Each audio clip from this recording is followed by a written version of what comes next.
Carruur iyo dhalinyaro fara badan ayaa isbuuc walba imaada xeebta Lido si ay hawada ugu beddeshtaan. Dhalinyaradani ayaa ka nasanaya shaqooyinkii iyo weliba waxbarashada, waxayna isbuuc walba imaadaan xeebta Lido.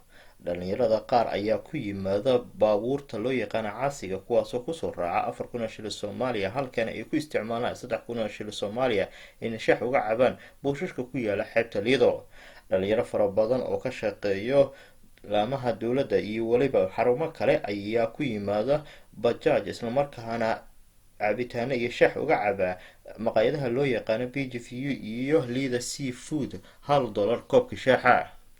Ganacsato iyo siyaasiyiin waaweyn oo lagu waardiyay gawaarida loo yaqaano bulletproofka ayaa soo gaara hoteelka weyn ee Elite oo dhowaan laga furay xeebta Lido, kuwaasoo koobka shaaxa ku caba $6.